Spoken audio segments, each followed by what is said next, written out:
तो आज हम लोग पढ़ेंगे लर्निंग की तीन थ्योरीज, जिसमें पहली थ्योरी है क्लासिकल कंडीशनिंग, दूसरी थ्योरी है ऑपरेंट कंडीशनिंग और तीसरी थ्योरी है ऑब्जर्वेशनल लर्निंग। ठीक है, तो इन सबको समझने से पहले हम देख लेते हैं कि लर्निंग क्या होती है। कल हम लोगों ने मेमोरी तक का पार्ट कंप्लीट किया, तो स्टार्ट करते हैं। लर्निंग किसे बोलते हैं? Learning, the process of learning is a continuous we start right from the time of birth. ठीक है, तो जो प्रोसेस लर्निंग का होता है वो कंटिन्यूअस होता है। हम जब जन्म लेते हैं तुरंत उसके बाद से ही हम लर्न करना शुरू करते हैं। आपने देखा होगा कि एक बच्चे शिशु जब जन्म लेता है तो उसके बाद वो धीरे धीरे क्रॉल करना शुरू करता है, वो अपनी गर्दन सीधी करना शुरू करता है, फिर धीरे धीरे वो बोलना शुरू करता है, चलना शुरू करता है।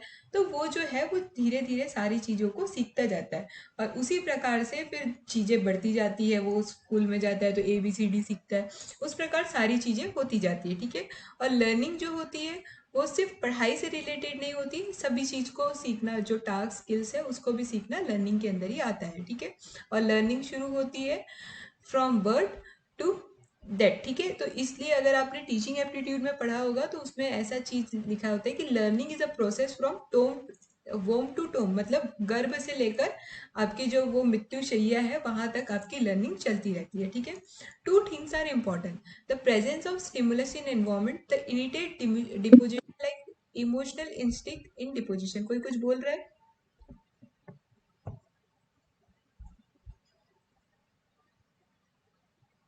नहीं मैम। हम्म, ठीक है। तो जो प्रेजेंट स्टिमुलस है जो एनवायरनमेंट में, मतलब स्टिमुलस किसको बोलते हैं? जो भी चीजों को देख के हम मतलब सेंस कर सकते हैं, परसेप्ट कर सकते हैं, वो चीजें चाहिए इसके लिए। और दूसरा क्या चाहिए? Initiate disposition like emotional and intellectual disposition, मतलब उस चीज को देख के मतलब सीखने की क्षमता या फिर जो इमोशंस होते हैं वो चीजें चाहिए। ठीक है, अब लर्निंग की डेफिनेशंस देखते हैं। लर्निंग की डेफिनेशन अभी हम लोग चार प्रकार के लोगों के द्वारा देखेंगे। सबसे पहले देखेंगे जॉनसन बी वॉटसन। ठीक है, ये जो थे is the one among the first thinker who proved that the behavior change occur by result of learning। ये पहले एक ऐसे इंसान थे जिन्होंने प्रूव किया कि जो हमारी बिहेवियर है वो लर्निंग के थ्रू चेंज हो सकती है। वॉटसन बिलीव करते थे और उन्होंने फाउंड, उनको क्या कहा जाता है? वॉटसन को बिहेवियर स्कूल ऑफ थॉट का फाउंडर माना जाता है। ठीक है, तो ये एक डेफिनेशन नहीं दी है इन्होंने, ये एक बार जनरल नॉलेज बताई गई है कि जो वॉटसन है वो फर्स्ट इंसान थे जिन्होंने ये पाया कि हम अपने लर्निंग की वजह से अपने बिहेवियर में चेंज कर सकते हैं। ठीक है, which gained is prominence of accessibility around the half of 20th century. ठीक है, बहुत सारे लोगों ने इनकी बातें मानी 20th सेंचुरी तक। अब क्रो एंड क्रो की डेफिनेशन देखेंगे। Learning as the process of acquisition of knowledge, habit and attitude. Learning क्या है? एक प्रोसेस होता है जिसमें हम एक्विजिशन क्या बोलते हैं, मतलब स्टोर करना नॉलेज को, हैबिट को और एटीट्यूड को। ठीक है, EAP, learning can be described as a change in individual which take place result in the environmental change। ठीक है, लर्निंग को कैसे डिस्क्राइब किया गया है? एक चेंज इंडिविजुअल में। ठीक है, लर्निंग जो होती है मेनली इसीलिए है कि हमारे अंदर में चेंज आ सके, which take place as a result of environmental change. ठीक है, आपने देखा होगा आप जब एक कॉलेज से दूसरे कॉलेज में जाते हैं तो इस कॉलेज का तौर तरीका अलग होता है, पर आप जब दूसरे कॉलेज में जाते हैं तो आपको नई चीजें सीखने को मिलती है। क्यों? क्योंकि वहाँ पे एनवायरमेंट चेंज हो रहा है, इंडिविजुअल जो है इसीलिए ग्रो करते हैं, वहाँ पे चीजें चेंज होती हैं। ठीक है, फिर उसके बाद है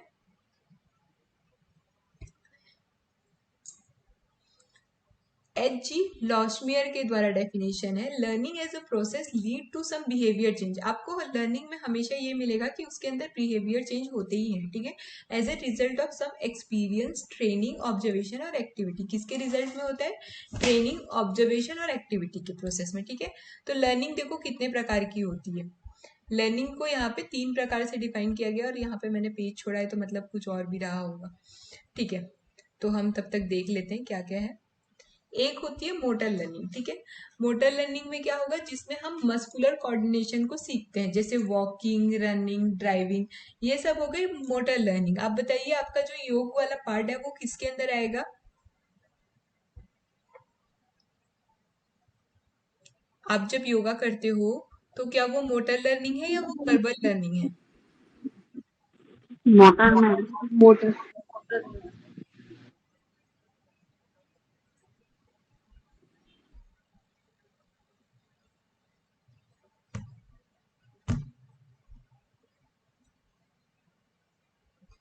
ठीक है, फिर थर्ड है, सेकंड है वर्बल लर्निंग। वर्बल लर्निंग इसको बोलते हैं, it is related with the language which we use to communicate various forms.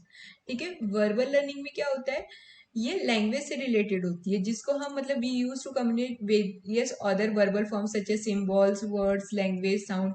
जैसे कि आपने देखा होगा कि बहुत सारे ऐसे लोग हैं जो दूसरी लैंग्वेजेस भी सीखते हैं, उसको भी वर्बल लर्निंग के अंदर लाएंगे। आप इसको भी सीख सकते हैं कि हम जैसे क्लास में योगा क्लास लेते हैं तो कैसे हम मतलब क्यूइंग करते हैं, मतलब जो इंस्ट्रक्शंस देते हैं वो भी वर्बल लर्निंग के अंदर ही आएगी। इसके अलावा हम जो साउंड, सिंबल्स और जो नॉन वर्बल कम्युनिकेशन करते हैं वो भी हम सीखते हैं, तो उसको भी वर्बल लर्निंग के अंदर ही लेंगे। ठीक है, फिर कॉन्सेप्ट लर्निंग के अंदर वो आएगा जैसे अभी मैं आप लोग को सिखा रही हूँ, जो कॉन्सेप्ट मैं आप लोग को सिखाना चाह रही हूँ वो सब चीजें कॉन्सेप्ट लर्निंग के अंदर आएगी। ठीक है, अब ये तो है बाकी अधूरा, तो उसको छोड़ देते हैं। अब हम मैम मोटर लर्निंग में कैसा रहता है? किसमें किसमें मोटर मोटर लर्निंग में मोटर लर्निंग के अंदर मस्कुलर चीजें मतलब मसल्स की जो मूवमेंट है, इन सब को जो जिससे सीखते हैं उसको बोलते हैं मोटर लर्निंग। ठीक है। बस, ठीक है, जिसमें इसके अंदर क्या कॉन्सेप्ट क्या में आएगा, रनिंग मतलब आएगा, वॉकिंग आएगा। हम्म, और कॉन्सेप्ट में किसी चीज के बारे में समझना है ना कॉन्सेप्ट। कॉन्सेप्ट में किसी चीज के बारे में समझना। आप लोग की ना थोड़ी आवाज मेरे को समझ नहीं आ रही थी। ठीक है, तो 3 टाइप्स ऑफ बिहेवियर लर्निंग होती है। ठीक है, तो वॉटसन ने अपनी थ्योरी को प्रूव करने के लिए with the help of little Albert experiment by the way which the condition small kind to be scared white rat and the behaviour theory describe. ठीक है, तो देखिए, वॉटसन नाम के जो साइंटिस्ट थे उन्होंने अपनी थ्योरी को प्रूव करने के लिए एक चूहे का यूज किया। ठीक है, जिसका नाम था अल्बर्ट। ठीक है, लिटिल अल्बर्ट। और उसके थ्रू उन्होंने ये थ्योरीज प्रूव की, पर ये जो सारी थ्योरीज है वो अलग अलग इंसान के द्वारा दी गई है। क्लासिकल कंडीशनिंग किसी और ने दी है, ऑब्जर्वेशनल कंडीशनिंग किसी और ने दी है, और ऑपरेंट कंडीशनिंग भी किसी और ने दी है। ठीक है, तो सबसे पहले हम देखते हैं क्लासिकल कंडीशनिंग के बारे में।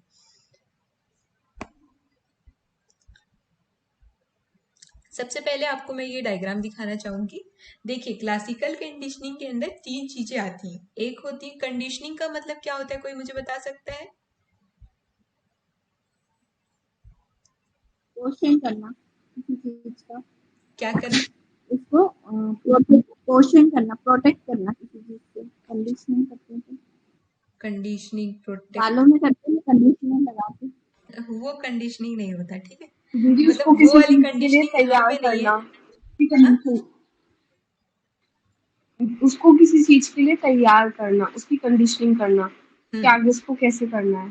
ठीक है, ये चीजें ही हैं। ठीक है, किसी को किसी चीज के लिए तैयार करना, जैसे अभी हम लोग आपको कंडीशन कर रहे हैं आपको नेट के एग्जाम के लिए, तो हम आपको तैयार कर रहे हैं। ठीक है, टेस्ट लेके, पढ़ा के, तो ये सारी चीजें कंडीशनिंग के अंदर आती है। ठीक है, तो देखते हैं क्लासिकल कंडीशनिंग क्या होती है। ठीक है, तो सबसे पहले तो ये याद रखिए, जो क्लासिकल कंडीशनिंग की थ्योरी है वो दी गई थी सर पेवलॉव के द्वारा।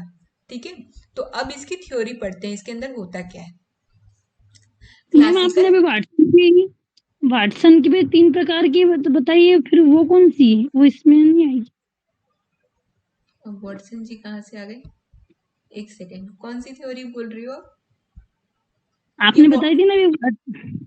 ये जो है ना वॉटसन समझाना चाह रहे थे, पर जो है ना ये थ्योरी अलग अलग इंसान ने दी है। ठीक है, क्लासिकल कंडीशनिंग की किसी और ने दी है, ऑब्जर्वेशनल की किसी और ने दी है, और ऑपरेंट की किसी और ने दी है। ठीक है, तो अभी हम लोग जो क्लासिकल कंडीशनिंग पढ़ने वाले हैं वो पेवलव ने दी है, तो इसको अब समझते हैं। ठीक है, तो देखिए, classical conditioning is a type of learning that happens unconsciously.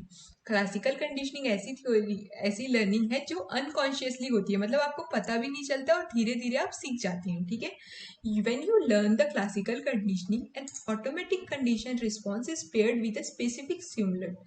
This creates a behavior। मतलब जब आप ये क्लासिकल कंडीशनिंग सीखते हैं तो एक ऑटोमेटिक कंडीशन रिस्पॉन्स हो जाता है स्पेसिफिक स्टिमुलस के साथ। स्टिमुलस किसको बोलते हैं? किसी भी चीज को देख के हमें जो मतलब सेंसेशन होता है, परसेप्शन होता है, उसको स्टिमुलस बोलते हैं, ठीक है। तो best known example of this is what believe is the father of classical conditioning. देखिए क्लासिकल कंडीशनिंग के फादर कौन है? आइवन पेवलव। इसको लिख के रखेंगे क्योंकि ऐसी चीजें भी एग्जाम में आती हैं, ठीक है। तो इन्होंने क्या किया था अपने एक्सपेरिमेंट में, कैनाइन डाइजेशन के ऊपर सर्च किया था। He found that over time dog were salivated not only food with the present of them but people who feed them arrive, ठीक है। इन्होंने क्या पाया कि जो डॉग होते हैं वो सिर्फ खाने को देख के सलाइव नहीं होते, वो उनको भी देख के, जैसे कि सपोज एक मेरे घर में कुत्ता है, ठीक है, मैं उसके पास रोज खाना लेके जाती हूँ, पर एक दिन क्या किया मैंने, मैं बिना खाना के पहुंच गई, तो वो उस जो डॉग है वो मुझे ही देख के सलाइवेशन शुरू कर देगा, क्योंकि उसको ये चीज पता है कि ये इंसान जो है मेरे लिए खाना लाता है। तो ये थ्योरी को उन्होंने प्रूव करने के लिए बेल का यूज किया, ठीक है। इस थ्योरी को वो टेस्ट करना चाहते थे, इसलिए उन्होंने क्या किया, डॉग के सलाइवेशन को एक बेल के साथ ये कर दिया, एसोसिएट कर दिया, और वो देखना चाहते थे कि क्या डॉग साउंड के साथ सलाइवेशन करता है, ठीक है। तो इस थ्योरी के लिए उन्होंने देखो अलग तरीके से ये किया, ठीक है। तो सबसे पहले क्या किया, इस डायग्राम को देख के समझेंगे। सबसे पहले ना सिर्फ डॉग को एक बिना मतलब खाने के सिर्फ बेल बजाई, तो उसको कोई सेलिब्रेशन नहीं आई। पर अनकंडीशनल सिमुलेशन, यहीं पे उनको खाना दिया तो ये देखिए सलाइवेशन आने लग गई। फिर क्या हुआ, रेगुलरली जब डॉग को खाना दिया जाता था तो उसके साथ फूड भी रहता था और बेल भी बजती थी। तो डॉग को धीरे धीरे ये चीज पता चल गई कि जब बेल बजेगी तब मुझे खाना मिलेगा। तो जब कंडीशनिंग हो गई, आफ्टर कंडीशनिंग सिर्फ बेल बजने पे ही डॉग को सलाइवेशन होने लग गई थी। तो इसी को बोलते हैं क्लासिकल कंडीशनिंग की थ्योरी। देखिए इसमें 4-5 चीजें आती हैं, इसको देखते हैं, ठीक है। स्टेजेस बिफोर कंडीशनिंग, ये डायग्राम से आपको थोड़ी बहुत चीजें क्लियर हुई?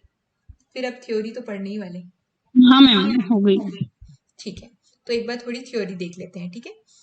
बिफोर कंडीशनिंग, मेरा कर्सर मूव नहीं कर रहा है, ठीक है। बिफोर कंडीशनिंग क्या है, is when the unconditional stimulus and unconditional response come into play, this is a natural response that wasn't taught, ठीक है। बिफोर कंडीशनिंग क्या है, अनकंडीशनल स्टिमुलस किसको बोलते हैं, मतलब जिसके साथ कोई कंडीशन नहीं है, मतलब फूड जो है अभी अनकंडीशनल स्टिमुलस है और ये जो है न्यूट्रल स्टिमुलस है, मतलब इसके साथ कोई अभी चीज हम लोगों ने नहीं की है, ठीक है। तो जब वो सामने आई तो हुआ क्या कि उसको तो कुछ पता ही नहीं था, चीजें सिखाई नहीं गई थी, तो वहां पे कोई सेलाइवेशन नहीं आई। बट जब फूड को देखा गया, फूड प्रोड्यूस सेलाइवेटिंग और स्टमक वायरस प्रोड्यूस न्यूजियार्ड, ये तो दूसरी चीज है, ठीक है। फिर उसके बाद क्या है, at the point condition stimulus is still called neutral stimulus because it has currently no effect. ये जो कंडीशन स्टिमुलस है, मतलब हमारा जो ये बेल है, उसको अभी स्टिल जो है हम लोग न्यूट्रल स्टिमुलस बोलेंगे, क्योंकि उसके द्वारा डॉग में कोई असर नहीं देखा जा रहा है, ठीक है। फिर उसके बाद सेकेंड कंडीशन देखते हैं। जब हम कंडीशनिंग दे रहे हैं उस समय क्या होता है, we begin to associate neutral stimulus with unconditional stimulate. हम लोग क्या करते हैं, बेल को खाने के साथ देना शुरू करते हैं, और हम लोगों ने क्या किया, इससे bell ringing before getting food में एसोसिएटेड विथ रिसीविंग फूड, ठीक है। तो डॉग को एक चीज बार बार समझा, मतलब हमेशा ये पता चलने लगी कि मेरे को बेल बज रहा है तो खाना मिल रहा है। फिर एक बार डॉग जब सीख गया ये सब चीज, तो उन्होंने once learned to associate condition stimulus with condition response, it become a condition response। ये जो है कंडीशन रिस्पॉन्स बन गया। इसके वजह से क्या हुआ कि जब भी बेल बजने लगी डॉग को सलाइवेशन आने लग गई, और उसमें खाना दो ना दो उसको जो है सलाइवेशन बनने लगी, ठीक है। तो ये जो चीजें होती हैं, ये क्लासिकल कंडीशनिंग किस में यूज होती है, जब आप किसी को थेरेपी देने जाओगे तो जो थेरेपिस्ट होते हैं, जो काउंसलर होते हैं, वो इन थेरेपीज को यूज करते हैं ताकि कोई जो मेंटल डिसऑर्डर के पेशेंट है वो इससे ठीक हो सके, ठीक है। तो क्लासिकल कंडीशनिंग सबको समझ में आ गई? Yes ma'am. ठीक है, अब हम सेकंड कंडीशनिंग पढ़ेंगे जिसको बोलते हैं ऑपरेंट कंडीशनिंग।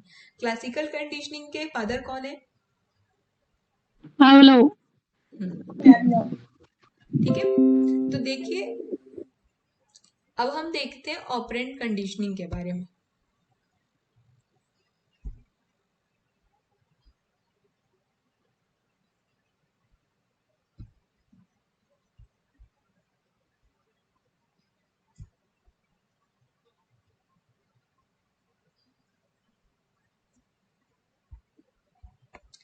देखिए ऑपरेंट कंडीशनिंग में दो टर्म्स आएंगे, ठीक है, reinforcement and punishment, modify behaviour, ठीक है। तो इसमें रेनफोर्समेंट का मतलब है किसी चीज के लिए मतलब उसको प्रोत्साहित करना। रेनफोर्समेंट का कोई मतलब बता सकता है एकदम पर्टिकुलर मतलब?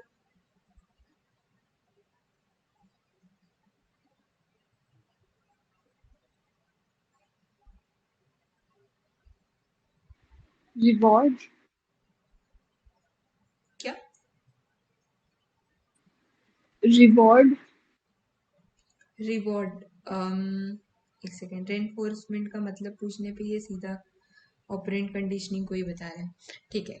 तो रिवॉर्ड को आप बोल रहे हैं, ठीक है, एक बार पढ़ते हैं फिर पता चल जाएगा, ठीक है। तो ऑपरेंट कंडीशनिंग मैम क्या किसने होती है? दी? कोई कुछ बोल रहा है? हाँ, ये किसने दी मैम? मैं बता थ्योरी? रही हूँ, रुको 2 मिनट मैं बताती हूँ। कहाँ गई? ठीक है, तो ऊपर पढ़ते हैं फिर बताते हैं, ठीक है। तो ऑपरेंट कंडीशनिंग जो है sometime refers as a instrumental conditioning, ठीक है। आपको एग्जाम में ऑपरेंट कंडीशनिंग के जगह पे कहीं पे इंस्ट्रूमेंटल कंडीशनिंग भी आया, तो आपको ये समझना है कि ये जो है इनके द्वारा ही दी इसका गई। हिंदी में बोलते ये क्रिया प्रसूत अनुबंधन का सिद्धांत। हम्म, एक बार ना थ्योरी दीदी कंप्लीट क्या कर हम लिया करो, फिर रीइंफोर्मेंट। बीच आप लोग सब बीच बीच दीदी में क्या हम बोलते हो तो वो बात रीइंफोर्मेंट। कंप्लीट ही नहीं हो पा रही है। क्या बोलना चाह रहे हो आप लोग, बताइए, मैं सुन ही लेती हूँ। दीदी क्या हम रीइंफोर्मेंट उसको ऐसे भी बोल सकते हैं कि हमें किसी सिचुएशन के लिए मजबूर बनाना। अच्छा, ठीक है। लता जी क्या बोल रहे हैं? नहीं मैम, मैं तो बोल रही चुप रहो सबको। अच्छा, वो हैंड रेज हुआ आपका? गलती से हो गया मैम, मैं कुछ करना चाह रही थी वो हैंड कर। ठीक है, अब मेरे को एक बार ये थ्योरी समझाने दीजिए, फिर उसके बाद सब बोलेंगे, ठीक है, क्योंकि ऐसे में तो फिर वो कंप्लीट ही नहीं होगी। ऑपरेंट कंडीशनिंग को हम बोलते हैं इंस्ट्रूमेंटल कंडीशनिंग, ठीक है। ये एक मेथड होता है जिसमें जो है हम रिवॉर्ड्स और पनिशमेंट के बेसिस में किसी का बिहेवियर चेंज कर सकते हैं, ठीक है। तो इसके अंदर क्या है, through operant conditioning associated made between A behaviour and consequence whether it is positive और नेगेटिव फॉर बिहेवियर, ठीक है। अब इसके लिए जो है एक एग्जांपल दिया गया है कि एक लैब में रैट को, ये देखिए, एक मतलब जो मशीन होती है ना जिसमें लीवर होता है, जिन लोगों ने टॉम एंड जेरी देखा होगा उन लोगों को पता होगा। टॉम एंड जेरी के इसमें ऐसा होता था, चीज रखा होता था, उसके पीछे में एक ऐसी मशीन होती थी कि जैसे ही वो उसको पकड़े तो वो रैट को पकड़ ले। तो ऐसा वाला एक लीवर है, ठीक है। ये देखिए यहाँ पे ऐसा एक लीवर है जिसको अगर आप सही बटन दबाओगे तो आपको फूड मिलेगा, और अगर आप गलत बटन दबाओगे तो आपको पनिशमेंट मिलेगा, ठीक है। तो इसको देखते हैं। When a lab press a lever, when green light is on, they receive a food on the palate as a reward, ठीक है। इसके अंदर क्या हो रहा है कि अगर वो ग्रीन बटन को दबा रहा है तो उसको क्या मिल रहा है, फूड मिल रहा है। पर अगर वो गलती से रेड बटन को दबा रहा है तो उसको माइल्ड इलेक्ट्रिक शॉक मिल रहा है, मतलब उसको हल्का सा बिजली का झटका मिल रहा है। इसके रिजल्ट में वो क्या लर्न करता है कि मुझे ग्रीन बटन को दबाना है और अवॉइड करना है रेड लाइट को। तो इसको तो but the operant conditioning is not just something take place in experiment setting while training a lab animal, it also plays a powerful role in everyday life, ठीक है। आप लोगों ने देखा होगा कि ये जो रेनफोर्समेंट और पनिशमेंट की थ्योरी है ये हम स्कूल में भी देखते हैं। सपोज टू से मैं आप लोग को ऐसा बोल दूं कि आप लोग अगर क्लास में मैंने एक टेस्ट लिया, जो जो सबसे ज्यादा नंबर लाएगा उसको मैं फोन पे में कुछ ट्रांसफर करूंगी, कुछ मनी ट्रांसफर करूंगी, तो लोगों को क्या मिलेगा कि अच्छा इसमें एक प्राइज रखा गया है, अब मुझे फर्स्ट आना है, तो सब जो है कोशिश करेंगे, तो इसके वजह से उनके बिहेवियर में आएगा कि हमें पढ़ना है। और जो इंसान क्लास में मतलब जिनके इतने नंबर रखे गए हैं इससे कम आएंगे उसको हम क्लास में नहीं आने देंगे या कोई भी दूसरी सजा देंगे। तो इससे क्या होगा कि हमें ये गलती कम करनी है, हमें ये पता चलेगा। तो ये जो होती है थेरेपी के रूप में यूज होती है, ठीक है। और इसके जो आविष्कारक है वो है बी एफ स्किनर। ठीक है, बी एफ स्किनर ने इसकी थ्योरी दी थी। ठीक है, तो इसको लिख के रखेंगे। एग्जाम में क्या चीजें आती है आपको ना, एक साइड पे दे दिया जाएगा ऑपरेंट कंडीशनिंग, एक साइड में दे दिया मतलब सारी मैच द कॉलम में क्लासिकल कंडीशनिंग, और दूसरे साइड में उनके मतलब जो आविष्कारक है उनका नाम दे दिया जाएगा। ठीक है, तो आपको मैच द कॉलम के भी क्वेश्चंस बन सकते हैं इससे। तो बी एफ स्किनर को ऑपरेंट कंडीशनिंग के आप आविष्कारक मान सकते हैं। ठीक है, जिन्होंने ये थ्योरी दी थी। अब आप ये चीजें समझ में आ गई सबको? और जो जिसमें इन्होंने थ्योरी मतलब जो ये एनिमल को रखने का जो डब्बा था, इसको स्किनर बॉक्स बोलते हैं। ठीक है,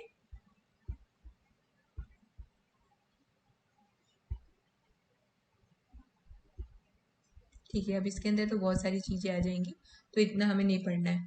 ऑपरेंट कंडीशनिंग सबको समझ में आ गई? जी मैम। Yes ma'am. अब हम लोग पढ़ेंगे ऑब्जर्वेशनल लर्निंग। ठीक है, तो देखते हैं ऑब्जर्वेशनल लर्निंग क्या होती है। कोई बता सकता है ऑब्जर्वेशनल लर्निंग के बारे में कुछ? हाँ मैम, बताइए।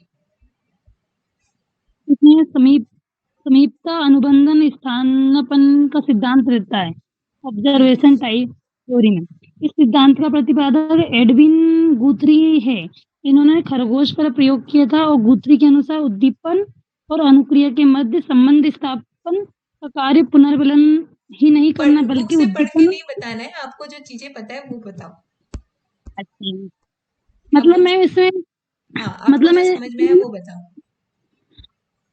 हम्म, इसमें मतलब अनुक्रिया का प्रयोग, मतलब उसमें अनुक्रिया का प्रयोग नहीं किया, मतलब उसमें उद्दीपन का प्रयोग भी किया। मतलब जैसे कि किसी जानवर के ऊपर उन्होंने जो प्रयोग किया है, उनके मध्य मतलब संबंध स्थापित करने के लिए समीप मतलब पास का प्रयोग, पास समीपता का आधार लिया है मतलब। ठीक है,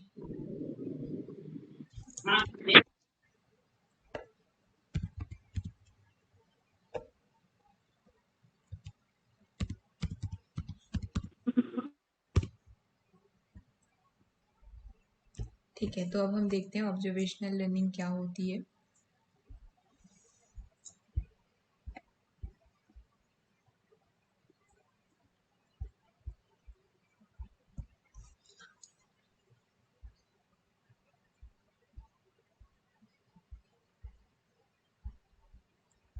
जो तुम खरगोश वाली बात बोल रही हो वो तो इसके अंदर दिखाई नहीं जा रही है, पता नहीं चल रहा है कि।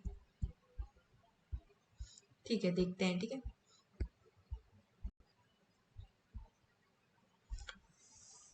Observation learning is the process of learning by watching the behaviours of author. ठीक है, इसके अंदर क्या होता है, हम जब दूसरों के बिहेवियर को देख के सीखते हैं, पर मुझे लग नहीं रहा है कि ऑब्जर्वेशन लर्निंग यही होती है साइकोलॉजी के अकॉर्डिंग। किसी को एग्जैक्टली पता है इसके क्या चीजें हैं, क्योंकि इसमें मिल नहीं रहा है मेरे को। प्रियंका, आप मुझे ये बता दो कि कौन से साइंटिस्ट ने बताया था, फिर मैं उसको उसी से सर्च करती हूँ।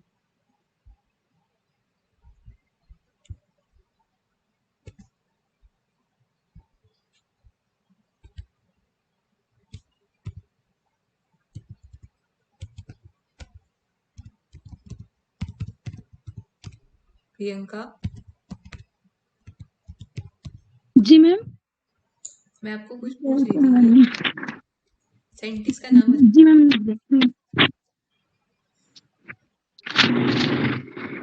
एडविन गुथरी। ये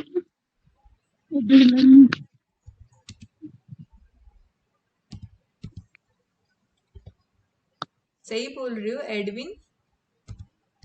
एडविन गुथरी, ये मतलब सब्स्टिट्यूशन थ्योरी दी इन्होंने। इसे तो कोई दिख ही नहीं रहा है, ऐसा भी कुछ है क्या? अडवाणी गुथरी।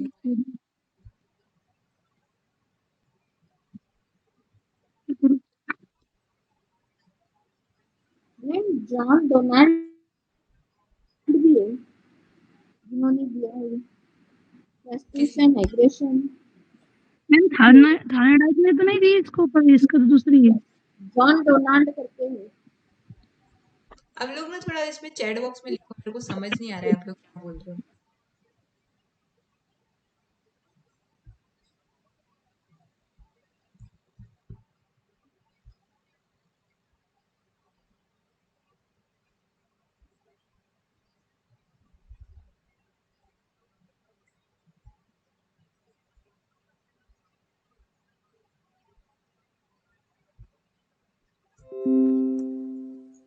ये अगर खुलती है तो ये मेरे को लग रहा है ये इसमें सही बता रहे हैं।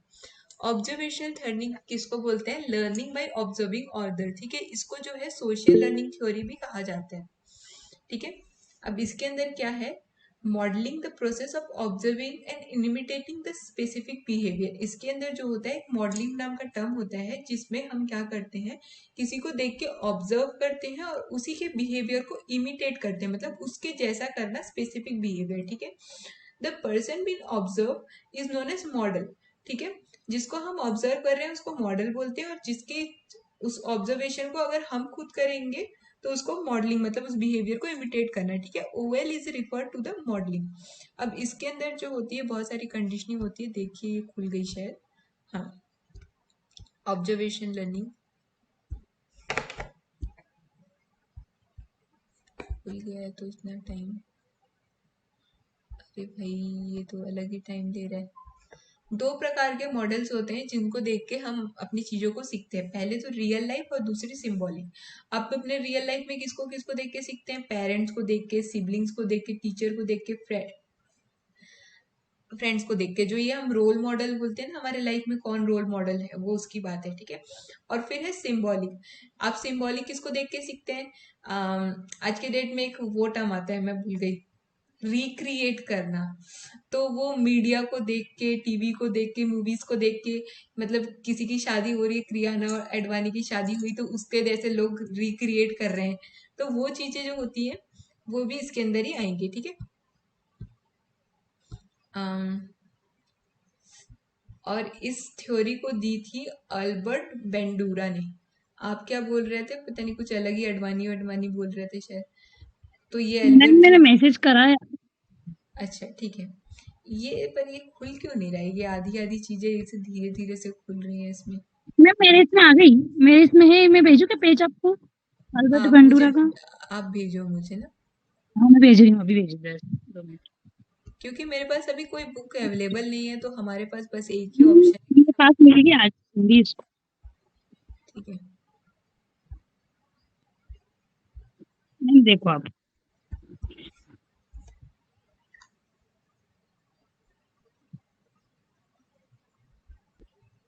कहाँ भेजी आपने?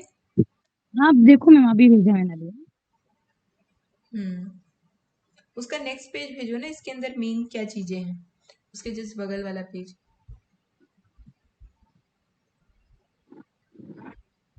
एक मिनट ना, सभी से थोड़ा फ्लेक्सिबल है।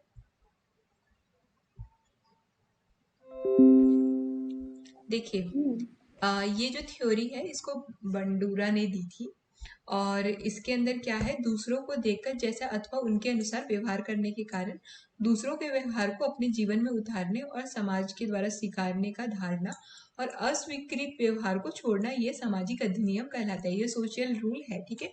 इसमें क्या होता है, हम दूसरों को देखकर अपने व्यवहार को सीखते हैं और अपने बुरे जो व्यवहार हैं या फिर जो समाज नहीं एक्सेप्ट कर रहा है उसको हम छोड़ने की कोशिश करते हैं, ठीक है। तो इन्होंने क्या किया, 3 प्रयोग किए, मतलब 3 एक्सपेरिमेंट किए।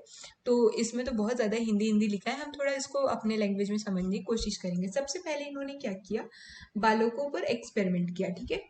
तो बंडूरा ने क्या किया, समान उम्र के बालकों को 3 फिल्में दिखाई, ठीक है। एक फिल्म में जो थी हिंसादायक, मतलब आक्रामक भूमिका थी, दूसरे फिल्म में थी सहयोग, स्नेह और दया भावना, और तीसरे फिल्म में थी अकार्मता, मतलब न ही स्नेह की भावना, ठीक है। तो इसमें इन्होंने क्या पाया, बालकों से पूछा कि किनको पहली फिल्म अर्थात ज्यादा आक्रामक फिल्म अच्छी लगी। तो 50% बच्चों को उन फिल्म के लिए हाँ बोला, क्योंकि उनके आसपास या फिर उनके वातावरण में, उनके परिवार में चोरी, लड़ाई झगड़ा वाला माहौल था।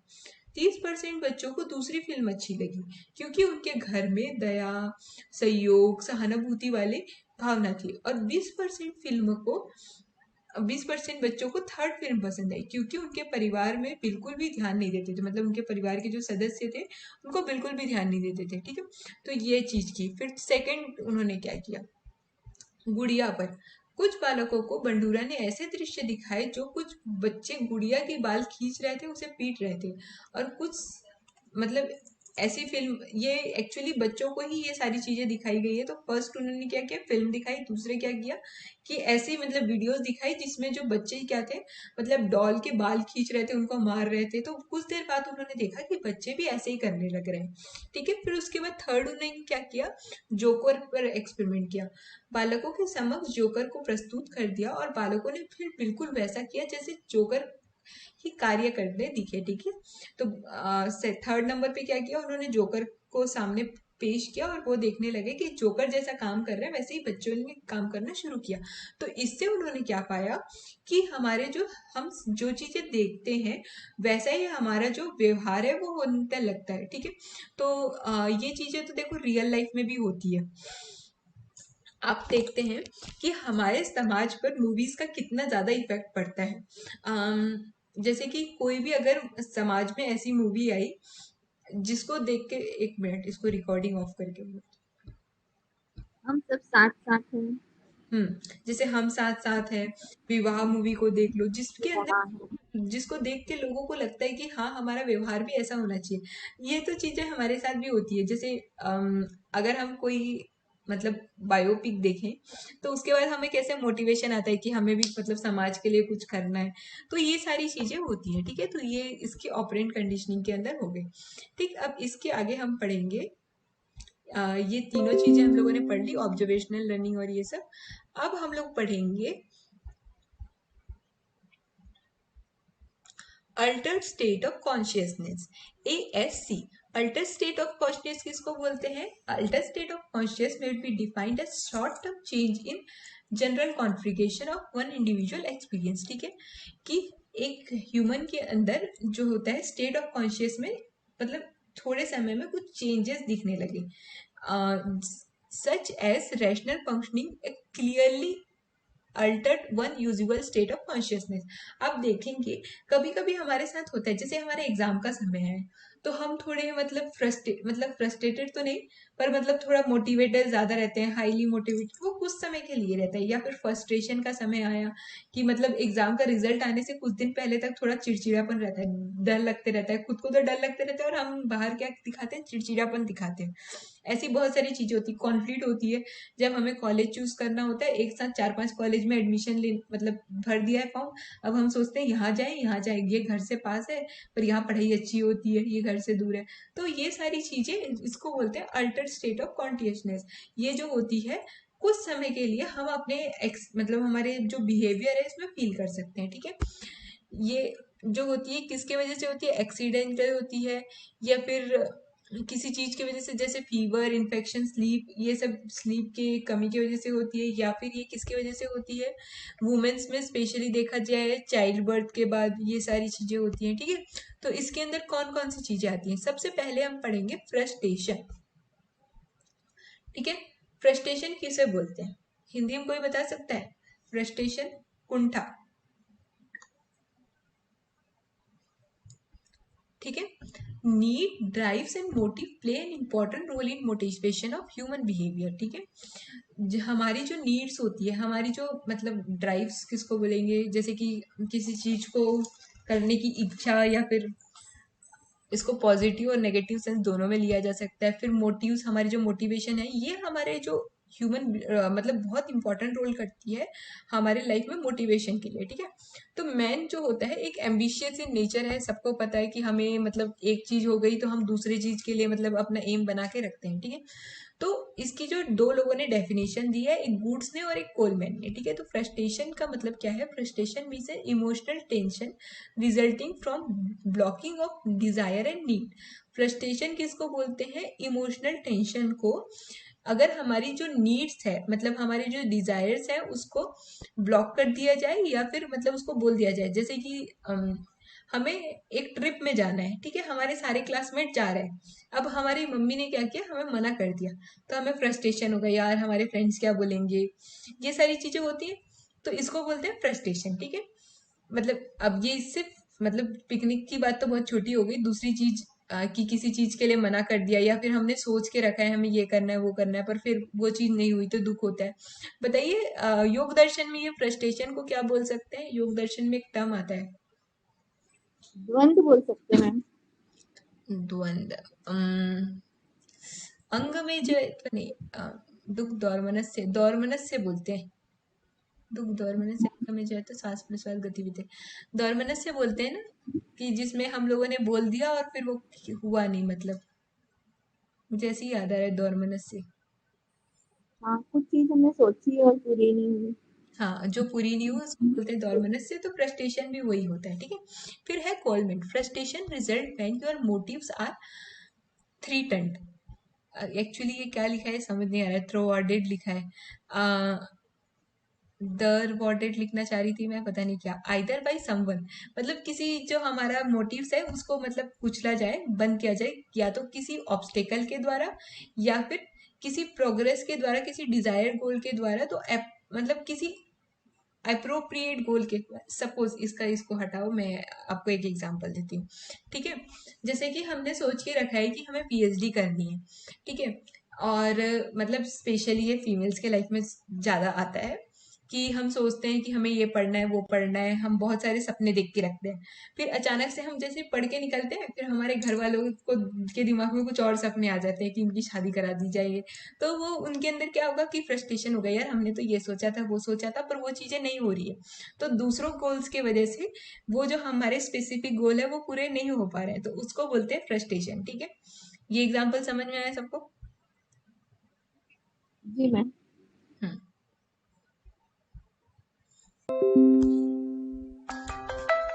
एक मिनट एक मिनट एक मिनट।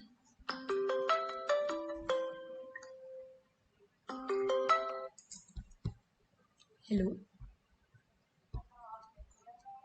हाँ हाँ हाँ,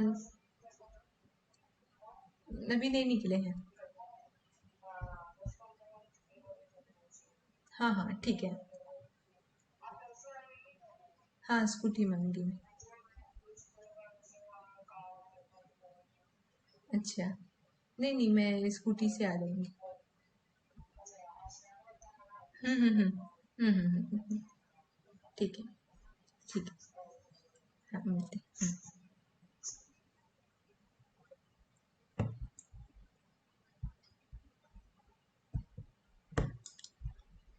ठीक है। तो हम ये फ्रस्ट्रेशन कंप्लीट करके आज का कंप्लीट करेंगे क्योंकि मुझे बाहर जाना है। तो देखिए, फ्रस्ट्रेशन जो होते हैं दो फैक्टर्स पे डिपेंड होते हैं, एक होता है एक्सटर्नल फैक्टर, एक होता है इंटरनल फैक्टर। ठीक है, नहीं दो नहीं, इसके अलावा भी बहुत कुछ है शायद। एक मिनट इसको देख लेते हैं। एक्सटर्नल और इंटरनल ही है, इसके बाद ही इसमें ही दो तीन चीजें होती है। तो देखिए, एक्सटर्नल फैक्टर कौन सा होता है? फिजिकल फैक्टर, आधिदैविक दुख। आधिदैविक क्या होता है? जो जैसे नेशनल क्लामिटी है, फ्लड है, सुनामी है, उसकी वजह से कोई एक्सीडेंट हो गया। ओ माई गॉड मूवी देखी है आप लोगों ने? जी मैम।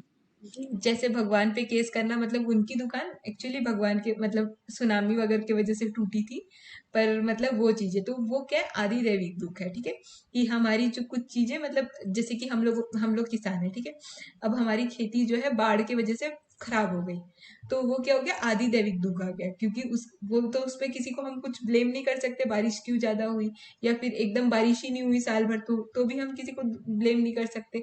तो वो जो सारी चीजें होती हैं वो होती है आदि दैविक दुख। ठीक है, तो आदि दैविक दुख की वजह से भी फ्रस्ट्रेशन होता है लोगों को। Social factors, rule regulation of parents, society, locality and believe, control of desire. ठीक है, तो ये सोशल फैक्टर तो बहुत मेन रोल प्ले करते हैं फ्रस्ट्रेशन पे, कि समाज जो हमारे लिए नियम बना देते हैं, रूल रेगुलेशन सोसाइटी की, लड़कियों को इतना ही पढ़ना चाहिए, इससे ज्यादा नहीं पढ़ना चाहिए, या फिर मतलब आज के डेट पे तो ये बहुत कम हो रहा है, पर फिर भी बहुत सारे ऐसे रूल रेगुलेशन होते हैं जिसकी वजह से हमें ऐसा लगता है कि ये हमारे डिजायर्स को कंट्रोल कर रहे हैं। तो वो सारी चीजें भी हमें फ्रस्ट्रेशन दिलाती हैं, कि मतलब अगर आप सोच रहे हैं कि आपको बाहर जाके पढ़ना है, अच्छी पढ़ाई करनी है, पर घर वाले बोल रहे हैं कि नहीं ऐसा नहीं करना चाहिए, तो उसकी वजह से एकदम दुख होता है, तो वो सारी चीजें जो है वो भी सोशल फैक्टर के अंदर आएंगी, ठीक है। इसके अलावा आता है इकोनॉमिक फैक्टर, ठीक है। इकोनॉमिक फैक्टर में क्या आएगा, फाइनेंशियल फैक्टर, जैसे unemployment, lack of food, water and several economic derivation, ठीक है। जैसे कि आप देखेंगे जब हम मतलब एमएससी करके निकलते हैं या फिर हमने बीएससी कर ली, अब हमारे पास जॉब नहीं है, ठीक है, और फिर उसके बाद हमें लगता है यार एकदम मतलब पैसे की कमी हो रही है, कब तक हम घर वालों पे डिपेंडेंट रहेंगे, उसकी वजह से भी बहुत फ्रस्ट्रेशन होता है, ठीक है। तो वो सारी चीजें। फिर है इंडिविजुअल ओन लिमिटेशन, खुद की कोई स्पेसिफिक एबिलिटी की कमी की वजह से भी हमें बहुत सारे मतलब फ्रस्ट्रेशंस होते हैं। सपोज टू से किसी का एक्सीडेंट हो गया और उनको डॉक्टर ने बोल दिया कि आप जीवन पर अब चल नहीं सकते, तो उनको बहुत ज़्यादा फ्रस्ट्रेशन होगा कि अब हम कैसे करेंगे, क्या करेंगे। पर आपने बहुत सारे ऐसे मोटिवेशनल स्पीकर देखे होंगे कि उनके अंदर कमी भी है, फिर भी वो अपने लाइफ में बहुत कुछ कर रहे हैं। क्यों? क्योंकि उन्होंने इस टर्म पे ओवरकम किया, ठीक है। तो ये सारी चीजें होती हैं, वो होती है हमारी एक्सटर्नल फैक्टर, ठीक है। फिर हम देखते हैं इंटरनल फैक्टर। आपको एक्सटर्नल फैक्टर्स की सारी चीजें समझ में आई, फिजिकल, सोशल, इकोनॉमिकल और फिर एक है इंडिविजुअल।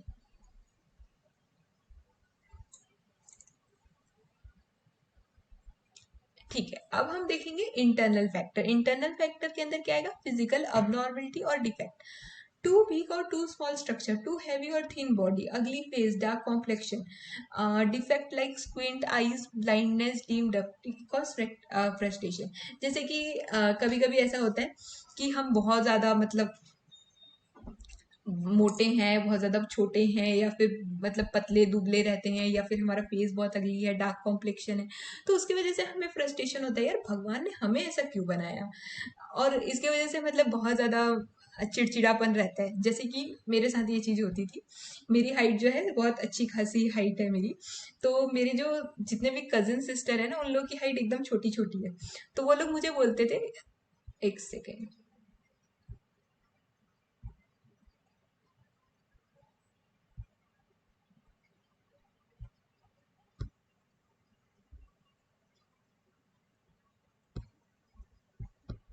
से लेफ्ट हो गई थी। तो मैं आप लोग को एग्जांपल बता रही थी फ्रस्ट्रेशन के बारे में, ठीक है। तो इसमें क्या है, जैसे मैं खुद का एग्जांपल बता रही थी कि मेरी हाइट जो है बचपन से बहुत अच्छी खासी थी।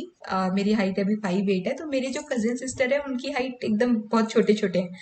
तो वो लोग ना मुझे कभी अपने साथ नहीं खिलाते थे कि तू हमारे सामने बहुत लंबी लगती है, तो हम लोग तेरे सामने बहुत ज्यादा बोने लगते हैं। तो मुझे ऐसा लगता था कि भगवान मुझे इतना लंबा क्यों बनाया, मेरी मेरे कोई फ्रेंड्स नहीं है इसकी वजह से। और मैं खुद से ही मतलब थोड़ी चिड़चिड़ी रहती थी कि यार मेरे तो कोई फ्रेंड्स ही नहीं है क्योंकि मेरी हाइट इतनी ज्यादा है, ठीक है। तो ये सारी चीजें होती हैं कि हम अपने इंडिविजुअल के वजह से हमें फ्रस्ट्रेशन होता है, ठीक है। बहुत सारी चीजें ऐसे बहुत सारे लोगों के साथ होता होगा कि मैं इतनी मोटी क्यों हूँ, ऐसा लगता है बहुत बार, ठीक है। तो ये सारी चीजें जो है हमारी फिजिकल अबनॉर्मलिटी की वजह से हमें मतलब फ्रस्ट्रेशन होती है, ठीक है। फिर दूसरी चीज है कॉन्फ्लिक्टिंग डिजायर्स। क्या है, फ्रस्ट्रेशन जो होता है, frustration by obstructing mutual aim और गोल। जैसे कि एक पर्सन ने set a goal in favourite college but they can't pay the fees, ठीक है। जैसे कि हम लोगों ने मतलब एक कॉलेज चूज किया कि हमें यहाँ पढ़ना है, ठीक है, एक बहुत अच्छा कॉलेज है, यहाँ बहुत अच्छी पढ़ाई है, मैंने अपना गोल चूज किया कि मैं यहाँ पढ़ना चाहती हूँ, पर मैं यहाँ की फीस अफोर्ड नहीं कर पा रही हूँ। तो उसके अंदर भी फ्रस्ट्रेशन होगा, यार मैं यहाँ की फीस मतलब हमारा मन तो है वहां पढ़ने का, पर हम उस फीस को अफोर्ड नहीं कर पा रहे, इसलिए हमें फ्रस्ट्रेशन हो रहा है, ठीक है। फिर उसके बाद है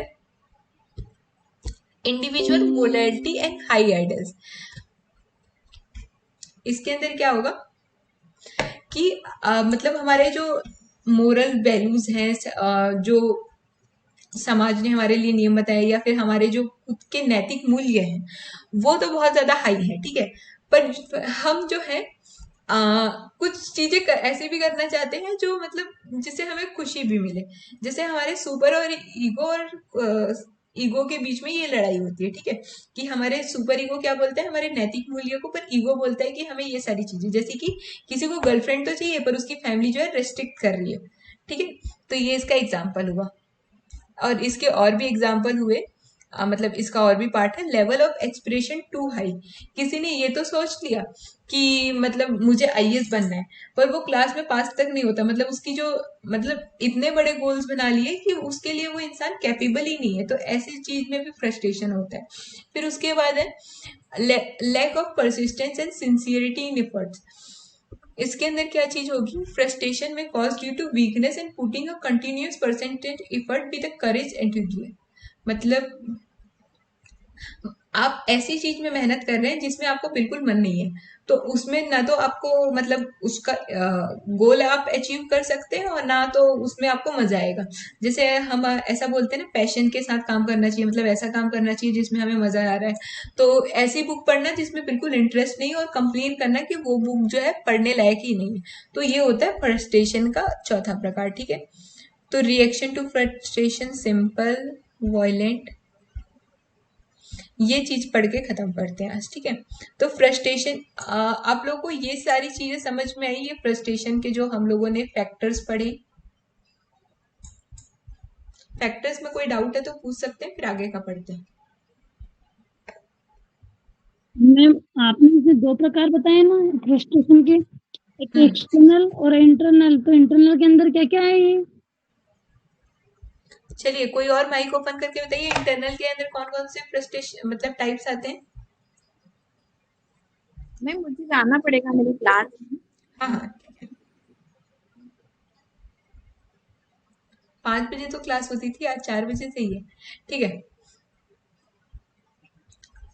फ्रस्ट्रेशन के टाइप्स हम लोगों ने पढ़े थे, इंटरनल में कौन कौन से हैं।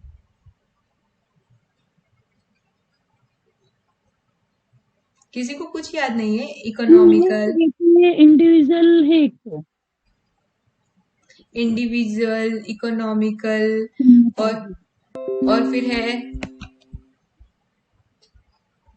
सोशल और फिजिकल। ठीक है, अब देखते हैं रिएक्शन टू फ्रस्ट्रेशन। हमारा जो फ्रस्ट्रेशन के ऊपर जो रिएक्शन को क्या बोलते हैं, मतलब हम उसके लिए कैसे रिस्पॉन्स करते हैं, वो क्या क्या होता है। ठीक है, तो इसमें सबसे पहले सिंपल वाले हैं।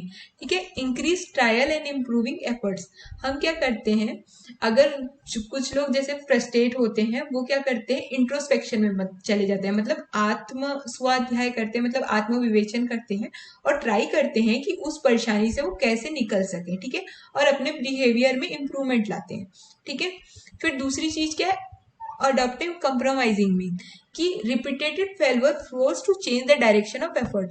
ठीक है, जैसे कि आप बहुत बार ऐसा होता है, आपने देखा होगा कि बहुत सारे लोग मतलब नीट वीट की तैयारी करते रहते हैं और एक बार ड्रॉप लिया, 2 बार ड्रॉप लिया, 3 बार ड्रॉप लिया, नहीं हुआ, तो फिर उसके बाद वो मतलब अपना वो सपना छोड़ देते हैं और कुछ और चीज में अपना ध्यान लगाते हैं। ठीक है, तो ये सारी चीजें भी होती हैं, मतलब दूसरा कॉम्प्रोमाइज कर लेना अपने इस गोल के साथ। ठीक है, फिर है withdrawal. Individual learn to move away from the situation that confrontation, मतलब उस चीज से दूर भागना। जैसे कि हमें किसी चीज से फ्रस्ट्रेशन हो रही है, ठीक है, तो उस चीज से हमें दूर भागना, जैसे behaviour such as asking for transfer और quitting a job, refuse to marry in several case of